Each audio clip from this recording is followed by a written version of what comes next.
Gracias por la invitación para participar y voy a tratar de ser lo más breve posible, ¿verdad? Y para enfocar lo que es el trastorno por déficit de atención e hiperactividad. Entonces, este déficit de atención es un trastorno del neurodesarrollo caracterizado por síntomas de actividad excesiva, impulsividad e inatención, muy por encima de lo esperable de la edad del niño. Presentes desde las edades tempranas, ahí está lo que el licenciado decía, que ahora se incluye antes de los 12 años, entonces da un poco más de margen, que causan, y esto es lo más importante para hacer el diagnóstico, que le cause problemas y que interfiera por lo menos en dos ambientes de la vida del niño, tanto en la casa, en colegio o en amigos. La siguiente. Una definición muy buena es la del doctor Barkley. Él es de los principales investigadores del déficit de atención de la Universidad de Harvard y él lo define como un trastorno del sistema ejecutivo del cerebro. Y esto de las funciones ejecutivas ya las vamos a explicar, que están a cargo del lóbulo frontal, que provoca cambios, que provoca problemas en el manejo de la conducta del niño y que disminuye su capacidad de guiar su comportamiento. Se pierde el diálogo interno, o sea que el niño no es capaz de decir lo que es bueno o es malo. En su preparación para eventos futuros, o sea que tiene escasa capacidad para prepararse para lo que viene, ¿verdad? Y una autorregulación del afecto defectuosa y poca motivación. La siguiente. Hablando un poquito de historia, ¿quiénes fueron los primeros en diagnosticar el déficit de atención? Pues se habla que George Steele en 1902 fue el pionero, pero realmente no fue él, sino que fue este Alexander Crichton en 1798. O sea que vemos que no es una cuestión nueva, viene desde 1798. La primera descripción de un cuadro clínico fue hecha por este doctor Crichton. Este doctor insistía en la incapacidad de los niños de atender y la falta de constancia. O sea, primero que enfocado él, características que él describió en 1798, no atienden a lo que se le pide. Porque usted le está diciendo 40 veces las cosas y no las hace. Y falta de constancia. La siguiente. Entonces, aquí están los datos que observó Crichton en 1798. La hiperactividad, la inatención y la falta de persistencia o de constancia en hacer las cosas.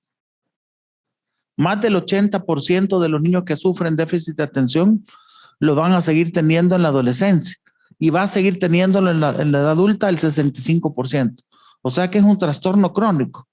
No es un trastorno que se va a quitar como muchos piensan, como muchos le pueden decir, no, si a medida va creciendo se les quita. Mentira. Es un trastorno crónico a lo largo de la vida. Antes de los 5 años, los niños tienen un desarrollo motor precoz, son inquietos, como el caso de este niño, comienzan pronto con la deambulación, tienen rabietas o berrinche frecuentemente. Esos serían como los síntomas premórbidos, pero antes de desarrollarlo el trastorno. Buscan una atención constante, son impulsivos, no tienen cuidado ni sensación de peligro, desobediente, oposicional y desafiante. Cuando el déficit de atención incide con mayor gravedad es en la edad escolar. ¿Por qué? Porque cuando está en la casa, pues sí da problemas, pero no tanto. Lo grave es cuando empiezan en la edad escolar, alrededor de los 6 años, cuando pasan de la preparatoria a primer grado. Porque recuerden que en preparatoria todo es juego. Llegan a colorear, a pintar, a jugar, pero ya en primer grado la exigencia aumenta. Y a medida la exigencia aumenta, pues ahí van teniendo más problemas. En la adolescencia, según el doctor Barkley, siempre la hiperactividad tiende a disminuir y comienza una sensación subjetiva de inquietud, aunque el 70% sigue presentando síntomas de atención e impulsividad. O sea que en los adultos lo que vamos a ver son personas sumamente distraídas, ¿verdad? Y sumamente impulsivas, ya no tanto hiperactivas. La hiperactividad se convierte en el trastorno de conducta hasta en un 43%. Esto es bien importante porque se acompaña como la comorbilidad más importante que vamos a ver, que es el trastorno oposicional desafiante hasta en un 40-60%. Y estos evolucionan al trastorno de conducta hasta en un 43%. ¿Y qué es el trastorno de conducta? Los delincuentes. ¿Y cuántos delincuentes no hay en ese país? La siguiente. Entonces, se manifiesta en la etapa de desarrollo infantil, a veces antes que el niño acuda a la escuela primaria. Ya dijimos los síntomas premórbidos. en que afectan negativamente el desarrollo del niño. Y las consecuencias que va a tener, ya las vamos a decir, son a nivel personal, social, ocupacional y académico. O sea que le afecta toda la vida del niño y le genera problemas. Cuando ya le genera problemas, hablamos de un trastorno, porque disminuye la calidad de vida del niño y de sus compañeros, de los padres, de todo. La siguiente. En cuanto a la epidemiología de esta enfermedad, se ha establecido un 5% para los niños y un 2.5% para los adultos, según el DSM-5. Entonces, es el trastorno neuropsiquiátrico más frecuente en la infancia, especialmente en los niños varones. La siguiente. En cuanto a las niñas, hay una proporción de 2:1, ¿verdad? Sin embargo, la realidad es que se diagnostican entre 3 y 6 niños por cada niño, ¿verdad? Entonces tenemos una proporción de las niñas de 2:1. La siguiente. Ahora, para los criterios diagnósticos, los síntomas los tienen que haber presentado durante al menos 6 meses, porque estos criterios que le voy a decir, usted ve a los niños, muchos los tienen, ¿verdad? Entonces podemos cometer el error de diagnosticar erróneamente, ¿verdad? Entonces tiene que tenerlos al menos 6 meses estos síntomas y mostrarse los síntomas al menos en 2 ambientes. No solo en la casa ni solo en el colegio, sino que en 2 ambientes. Los síntomas de inatención, lo voy a decir rápidamente. Les cuesta mucho prestar atención, cometen descuidos, dificultad para mantener la atención, no escucha cuando se le habla, ¿verdad? Porque cuesta que vea los ojos cuando se le habla. Por eso una de las recomendaciones, como bien lo ha de saber el licenciado, es hablar, hacer que le vean a los ojos y hacer que le repita lo que le dice, ¿verdad? Tiene problemas para organizarse, desordenado, se niega para hacer las tareas que requieren un esfuerzo mental, ¿verdad? Evita las tareas, lo que quiere esfuerzo, lo evita, ¿verdad? Y hace lo más fácil. Quiere decir que si no le gustan las matemáticas, lo va a dejar de último y va a hacer lo primero más fácil, que es lo de ciencias o caligrafía, pero matemáticas, si no le gusta, lo va a evitar. Evita lo que más le cuesta. Se distrae fácilmente, pierde cosas. Lo que dijimos, pues, el perder los lápices, los estuches, que ahí ha perdido el estuche, que perdió la lonchera, que dejó todo, ¿verdad? Y se le olvidan las cosas durante el día. La siguiente. En cuanto a la impulsividad, que sería el caso del niño que vimos, que lo presentó el licenciado, se mueve constantemente, da golpes, deja su asiento, se levanta, le cuesta estar sentado, como bien lo vimos en el caso, que no podía estar más de media hora sentado, corre, trepa, se sube a la mesa, se sube a la silla, salta en la cama, y se les describe en Estados Unidos como estos conejitos de las baterías Energizer, que hay un anuncio que dice, "It keeps going and going", que nunca se detiene. Siempre está corriendo, moviéndose, se levanta y como que estuviera impulsado por un motor, ¿verdad? Siempre. Habla mucho, cuesta callarlo, es imprudente, no espera que termine la pregunta. Y si el profesor pregunta algo y lo sabe y se lo preguntó a otro, él siempre va a estar hablando, ¿verdad? Le cuesta esperar, es impaciente, interrumpe. La siguiente. Entonces los síntomas, estos de inatención e impulsividad, hiperactividad, dijimos tienen que estar al menos 6 meses y que le interfieren y son perjudiciales y son inapropiados para el desarrollo de la persona. La siguiente. Además, se presentan antes de los 12 años, dijimos, se presentan en varios ambientes, interfieren y le causan problemas. Eso es importante, reducen su calidad de vida, ¿verdad? Porque le interfiere en el colegio, solo pasa castigado, en la casa regañado, hinchado, le pegan hasta con las sillas, ¿verdad? Entonces sí, interfiere su calidad, no tiene amigos, no lo invitan a las piñatas, no lo invitan a las fiestas, los marginan, los excluyen, ¿verdad? Los síntomas no tienen una mejor explicación, quiere decir que no tiene, hay que descartar trastornos de ansiedad y otros trastornos psiquiátricos. La siguiente. Entonces, existen 3 tipos de déficit de atención. El combinado, que es el más frecuente, en el que se presentan los síntomas de hiperactividad, impulsividad e inatención. Luego el inatento, que es más frecuente en las niñas, en lo que predominan los síntomas de inatención, ¿verdad? Y la hiperactividad, como el caso que acabamos de ver, en los que solo predominan los síntomas de hiperactividad e impulsividad, pero no falta de atención, porque el caso del niño vimos que, bien lo explicaba el licenciado, ya podía leer y escribir. Y un niño de 7 años con déficit de atención combinado, que son los más frecuentes, no pueden ni leer ni escribir. La siguiente. ¿Qué otros síntomas tenemos?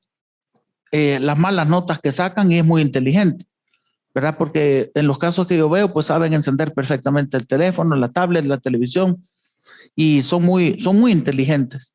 Nunca quiere hacer las tareas, se esconde para hacer las tareas, hay que andarlo llamando para que se siente a hacer las tareas y para que permanezca sentado mientras hace las tareas. Si se le quita la supervisión, pues se sale corriendo, ¿verdad? Dice que también parece que no escucha cuando se le habla, hay que repetirle como 40 veces las cosas. Esta descripción es buena, que es un vago. ¿Por qué? Porque es perezoso, hace siempre el mínimo esfuerzo. ¿Qué tal si le dejan un resumen? Va a quererlo hacer de 3 líneas y es de una página, ¿verdad? Entonces siempre el mínimo esfuerzo. Dice que siempre se le olvida hacer las cosas que se le dicen. Siempre está moviéndose, como que llevar un motor adentro, no para, es agotador. La siguiente. Le cuesta concentrarse, se distrae fácilmente, no sigue instrucciones, le cuesta terminar las cosas que empiezan, ¿verdad? Es desordenado, totalmente desordenado, deja todo tirado. Los papás me dicen que parece el campo de batalla, el cuarto, pues, ropa, zapatos tirados, un caos, ¿verdad? Un desorden. Muchas veces son pasivos, aunque muchas veces son impulsivos. Siempre olvida lo que tiene que hacer. Tienen trastornos, además de aprendizaje, como dislexia. La siguiente. Y los hiperactivos que vimos que siempre actúan sin pensar, interrumpen, ¿verdad? Les cuesta esperar los turnos, pelea por cualquier cosa, se enoja fácilmente, le encanta el peligro, no mide las consecuencias, porque el lóbulo frontal, que es el que me dice el peligro y me advierte, es el director, el que me da la virtud de la prudencia, está apagado. Entonces no mide las consecuencias. Y va a ser lo primero que le venga a la mente. Si le quiere tirar una patada al que está al frente, se lo tira. Sin pensar, si tiro la patada, me van a expulsar. Entonces, no la tiro, porque no hay un filtro que le diga a una voz interior, que son las funciones ejecutivas, si hago esto, me va a pasar esto. O si no hago las tareas, voy a sacar cero y voy a aplazar. Y este día saco cero, no importa, ¿verdad? Es aguafiestas, la siguiente. Conducta agresiva es frecuente en estos niños. Menos habilidades sociales. ¿Por qué? Porque no siguen las reglas. Tenía un niño que estaba en clases de natación, todos nadando en una dirección y él en la contraria. De ahí costaba que se metiera a la piscina, todos los niños nadando y él parado. Entonces, son intrometidos, bulliciosos, fastidiosos. Otro caso que tuve, que estaban sentados en un centro comercial de unos padres y pasó una señora algo obesa y se sentó casi enfrente de él. Y el niño se levanta y en voz alta, casi gritando, casi que se sube a la mesa, le dice: mamá, ¿ya viste a la vaca? Le dice. Entonces ve que no miden las consecuencias, son bulliciosos, fastidiosos, siempre están hablando, interrumpen, como el caso del niño, hablan en tono voz alta, molestan a otros niños, hacen ruidos perturbadores, uno que le hacía como ambulancia en toda la clase, ¿verdad? Y luego otros que dan golpecitos en la mesa, están moviendo los pies, no siguen las reglas. Y pobre comunicación social, la siguiente. Y en los adultos, muy interesante, toda esa hiperactividad se quita, pero ¿qué pasa? ¿Cuántas personas ya van a ver? Los síntomas conocemos que son así y están tratados por ansiedad, y lo que hay en el fondo no es ansiedad, sino que tienen adultos con déficit de atención.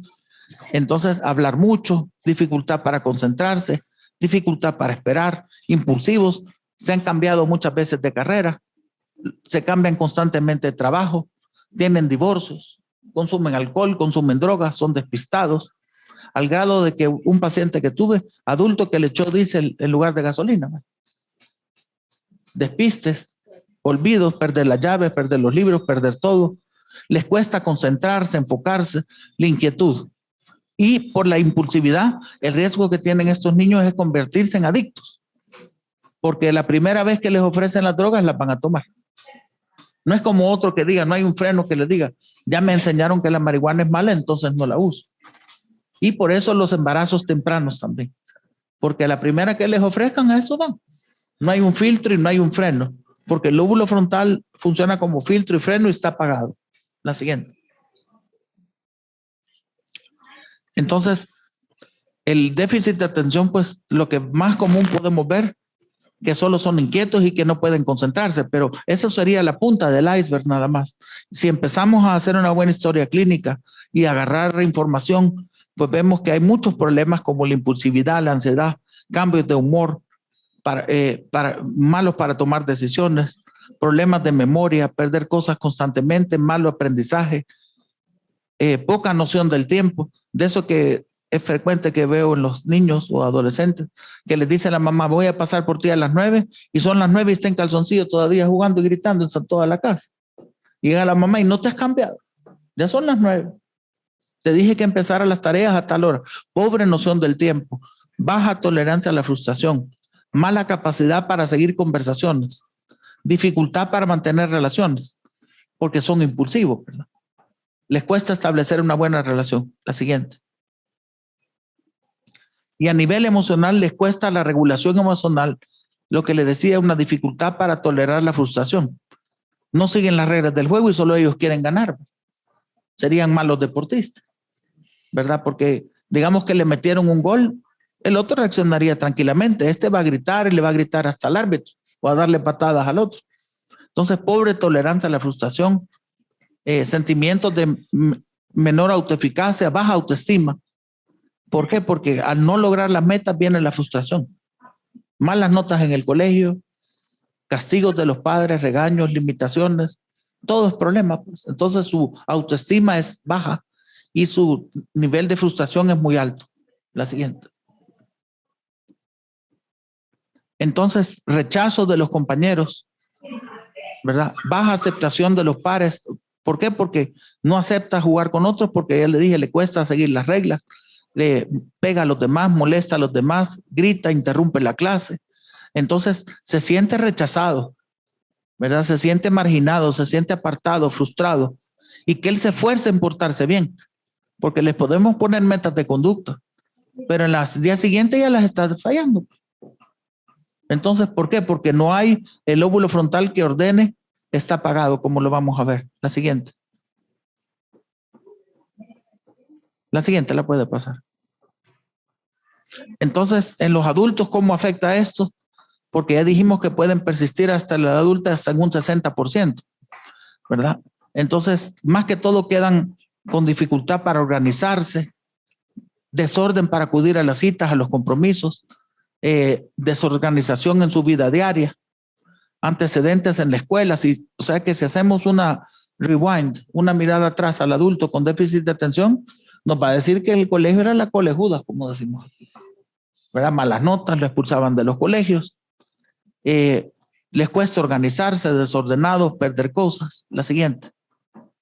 La hiperactividad se va quitando, pero se mantiene la impulsividad y la inatención en el adulto. En cuanto a las causas, que eso es lo más interesante que les voy a hablar ahora, hablar de las causas biológicas, y se trata de una desnivel o un nivel insuficiente de los neurotransmisores, dopamina y noradrenalina. Son sustancias químicas que se comunican entre las neuronas, son como los mensajeros, y se ha estudiado que existe una disminución de estos dopamina y noradrenalina en la sinapsis, pero sobre todo en ciertos lugares del cerebro como es el lóbulo prefrontal, el cuerpo calloso y los ganglios basales. La siguiente. Entonces, ¿cuáles son las funciones de estas estructuras? El lóbulo frontal se encarga de la función ejecutiva, es el director del cerebro, el que organiza, planifica, el que me da el diálogo interno, el que me dice, ¿es correcto lo que hago? ¿No es correcto? También es el que frena, me evita distraerme, me da la virtud muy importante que no tienen muchos de estos niños, que es la prudencia. Siempre dice lo primero que le viene a la mente, habla lo primero que le viene a la mente y hace lo primero que le viene a la mente. Entonces eso está apagado, como que los frenos del carro estuvieran apagados o arruinados. ¿Usted cree que tengo un Mercedes-Benz con los frenos arruinados? Me voy a chocar, me voy a matar, aunque sea un Mercedes-Benz. Entonces es lo mismo. El cuerpo calloso es el que conecta los hemisferios cerebrales y los ganglios basales, que son los que se encargan del movimiento. La siguiente. En cuanto a la corteza prefrontal, ya dijimos que esa es la encargada de atención sostenida, constancia de las tareas, resolución de problemas y atención. Entonces, se encuentra disminuido su función. Y ve cómo le vamos a exigir entonces a un niño que preste atención si la estructura que está alterada, pues está arruinada. La siguiente. La corteza prefrontal motora se encarga es la que produce la hiperactividad, ¿verdad? A nivel prefrontal está la actividad motora también. La siguiente. Y ahí está la corteza prefrontal, solo para que recordemos, que es la que se encarga las funciones ejecutivas, que son activarme, concentrarme en lo que estoy haciendo, mantener el esfuerzo en lo que estoy haciendo y terminar lo que estoy haciendo, regular mis emociones, también la memoria y tomar acciones. Entonces todo eso está alterado porque el lóbulo frontal o prefrontal está apagado, está arruinado, con menos serotonina, noradrenalina. La siguiente, y dopamina. Entonces rápidamente recordar, me gustó esa diapositiva por las funciones del lóbulo prefrontal, que son las funciones ejecutivas, son las que va a analizar, planear el manejo del tiempo, controla los impulsos y me da el pensamiento crítico. Importante que en esos niños no tienen pensamiento crítico, ¿verdad? Porque capaz te tiraron una patada al compañero, lo llevan al director, a la semana siguiente le da el puñetazo al otro. Un niño normal no lo vuelve a hacer porque piensa, me van a llevar donde el director. Ya no lo vuelvo a hacer. Este lo hace. Entonces no hay un pensamiento crítico, ni juicio, ni control de impulsos. La siguiente. Entonces las funciones ejecutivas, para terminar ese tema, son las que me dan la memoria de trabajo, me ayudan a dar inhibición. Quiere decir dejar de hacer algo que no es correcto. Por ejemplo, si le dicen al niño, ya no está golpeando la mesa, no puede inhibirse, la sigue golpeando, ¿verdad? Es el que te da el control de la atención, la fluidez verbal, controla la planificación y la toma de decisiones. O sea que el niño no planifica. Por ejemplo, si en las mañanas tiene que ordenar el bolsón y sabe que tiene clases de matemáticas, sociales y ciencias, tiene que llevar esos 3 cuadernos. ¿Usted cree que lo va a poner en el bolsón? Mala planificación, mala organización, mala toma de decisiones, porque el lóbulo frontal está apagado. La siguiente. La siguiente, ¿la puede pasar? Eso es la hora. Entonces, las consecuencias de estos malas funciones ejecutivas, mal sentido del tiempo, no tiene previsión. Si tiene el examen, siempre va a estar estudiando a última hora o no estudió. Cuando el otro estudia una semana antes. No prevé, no organiza, no regula el comportamiento, ¿verdad? No hay censura, porque la censura y la prudencia y el control la da el lóbulo frontal. No hay regulación de las emociones ni de los impulsos. Se enoja fácilmente, grita, patalea, ¿verdad? Todo eso es malas conductas, digamos, originadas por la falta de las funciones ejecutivas. Malo para analizar conductas nuevas. La siguiente. Esa la podemos pasar porque. Entonces, olvidar cosas, irritabilidad, gritos, y se vuelven muy concretos en sus intereses, son muy buenos en lo que les gusta. Por ejemplo, en el Nintendo, en el PlayStation, en el Facebook, todo eso son súper buenos, pero muy mal en sus estudios. La siguiente. Entonces, las funciones ejecutivas me ayudan para iniciar a trabajar, me ayudan para utilizar la memoria, me ayudan a manejar las emociones, me ayuda a mantener el esfuerzo. Mantener el esfuerzo significaría terminar lo que empiezo. Les cuesta mucho empezar a hacer las cosas, estar haciéndolas, terminarlas y entregarlas. Todo eso es un fracaso. La siguiente. Esta la podemos pasar. Pásela también para avanzar. También esa la puede pasar. Y aquí esto se los traje nada más brevemente a hablarle que se compara el cerebro de un niño normal versus el cerebro de un niño con déficit de atención bajo un estudio que se llama PET, prueba de emisión de positrones, en que el niño se le pone o al adulto a trabajar a leer y se va a encender las zonas del cerebro que estén trabajando. Y las zonas pálidas quiere decir que no trabajan. Ve el cerebro normal, está todo coloreado, quiere decir que está trabajando.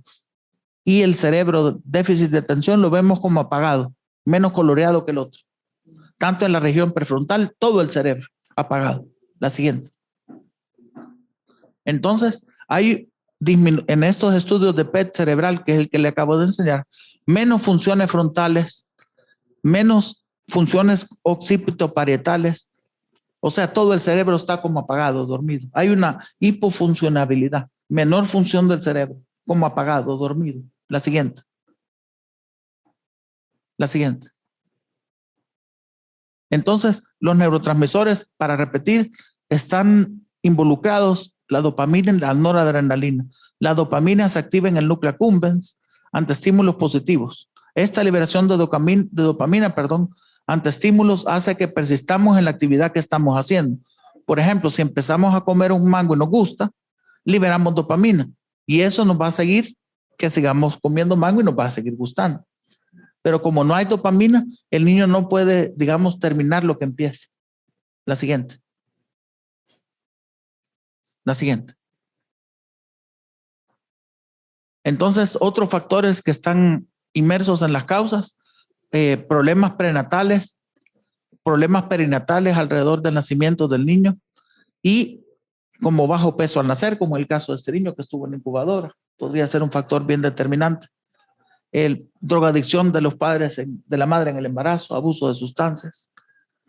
Y el factor genético que ya se ha encontrado, específicamente la transmisión genética de esta enfermedad, que es hasta un 75% de posibilidad.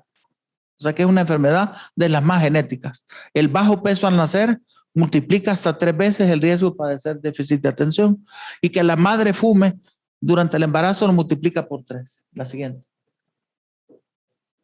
Factores psicosociales también interfieren cuestiones desfavorecidos socialmente, ambientes de pobreza, malnutrición, exclusión social, problemas familiares, violencia en el hogar. ¿Y cuántos de estos casos no vemos en nuestro país?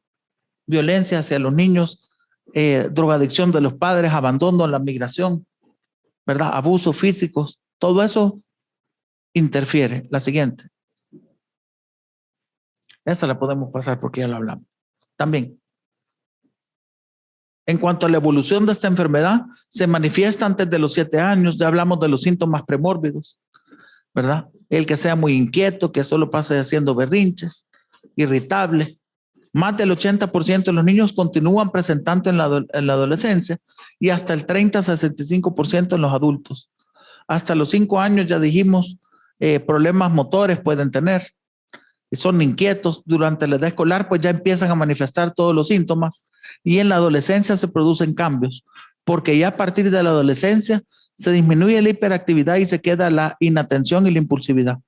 Más del 80% de los jóvenes sigue teniendo problemas de atención e impulsividad. La siguiente. Y por eso es importante la pregunta, ¿hasta cuándo le vamos a dar tratamiento? Es como que usted me pregunte, doctor, ¿y hasta cuándo voy a usar los anteojos? Yo los voy a usar hasta que los necesite, porque si me los quito no veo. Es un trastorno crónico y sin anteojos no veo. Necesito los anteojos para ver. En cuanto a los trastornos asociados o comórbidos, tenemos el más frecuente que es el déficit de atención, trastornos de conducta, el trastorno del sueño, trastornos del aprendizaje y ansiedad y depresión. Esto quiere decir que además del déficit de atención, pase la siguiente, por favor. Este déficit de atención nunca viene solo, siempre se presenta en combos, me decía un profesor, porque siempre va a venir acompañado de otros problemas. Dentro de los más frecuentes, el oposicionista desafiante, que es hasta el 60%, problemas de aprendizaje, problemas afectivos, ansiedad, mire qué alto, hasta el 35%, 11% tics y trastorno de conductas hasta el 14%. La siguiente. Entonces ahí vemos la frecuencia, que eso ya lo dijimos, la puede pasar. Y esto en la adolescencia se sigue manteniendo, mire. 30% trastornos de ansiedad, 22% depresión, tics hasta el 18%, trastorno bipolar 11%. Menos del 10% de los adolescentes tienen el déficit de atención puro. Siempre va acompañado de alguna de esas cosas. Y mire qué combo, ¿verdad? Abuso de sustancias, ansiedad, depresión o trastorno bipolar. La siguiente. Eso si quiere le vamos a pasar porque describe cada problema y nos vamos a ir hasta el tratamiento. Entonces, el más común solo hablar, ahí lo puede dejar. Factores de buen pronóstico de esta enfermedad, diagnóstico temprano. Entre más temprano lo detectemos y iniciemos un tratamiento va a ser mejor. elevada inteligencia, quiere decir que el niño con una inteligencia baja, el pronóstico es malo. Inteligencia alta, pronóstico bueno. Buenas relaciones personales, buena familia, buena amistad, es buen pronóstico. Pero si vienen de una familia disfuncional, divorcios, abusos, maltrato, enfermedad de los padres, mal pronóstico. Involucrarse en deportes, hacer que el niño esté ocupado en actividades físicas ayuda mucho. Quiere decir que un adolescente o niño sedentario que no haga nada más que el Nintendo, mal pronóstico. La siguiente. En contrario, mal pronóstico, cuando los síntomas son muy intensos, CI bajo, que tenga además autismo, desarrollo, un nivel socioeconómico bajo, ¿verdad? Trastorno del comportamiento, si es antisocial, si además tiene el trastorno de oposición y desafío, que brevemente se lo describo, son los niños rebeldes, que no obedecen, son retadores, dicen malas palabras, mienten, ¿verdad? Y se oponen a obedecer, provocan, disfrutan molestando y molestan deliberadamente. Sabe lo que le va a molestar a la mamá y lo hace. Sabe lo que no le gusta al hermano y lo hace. Sabe que al hermano no le gusta que le toquen la cabeza, solo le vive tocando la cabeza. Es opuesto, es desafiante y es retador. También es de mal pronóstico que consuma alcohol u otras drogas, que no duerma bien, problemas de inestabilidad emocional. La siguiente. Si quiere lo podemos pasar hasta para terminar el tratamiento. Esas son todas las consecuencias que puede tener, que dentro de las consecuencias se las voy a mencionar brevemente. Ahí están. ¿Qué consecuencias? Es como una bola de nieve que empieza como una avalancha, algo pequeño y se va haciendo más grande, más grande, más grande, si no lo detectamos a tiempo y si no lo tratamos a tiempo. Fracaso académico, problemas laborales, problemas legales, delincuencia, accidentes de tráfico más frecuentes en los adolescentes, embarazos más tempranos, enfermedades de transmisión sexual, adicciones, tabaquismo, drogas, alcoholismo, problemas de depresión, baja autoestima, suicidio. Entonces vemos que son consecuencias graves si no tratamos un déficit de atención y no lo detectamos a tiempo. La siguiente. En cuanto a la evolución que va a tener a lo largo de su vida, en la edad preescolar, pues realmente no tiene tantas consecuencias, pero quiero que vea que las consecuencias más graves sí va a ser en la adolescencia. Fracaso escolar, antisocial, con pocos amigos, baja autoestima, agresividad. ¿Y qué va a pasar? El adolescente es el campo perfecto con déficit de atención, inicio de drogas, alcohol, relaciones sexuales tempranas y accidentes. Y así nos vamos a la edad adulta, las consecuencias son más graves. Inestabilidad laboral, despidos, dificultades con amistades, agresivos. Todos los casos que vemos de esos que se andan bajando el carro y dándole al otro aquí, pueden tener déficit de atención, irritables, agresivos, violentos, mala organización, drogadicción. La siguiente. Entonces, a lo largo del tiempo, va a persistir la inatención, la impulsividad va disminuyendo y la hiperactividad disminuyendo. La siguiente.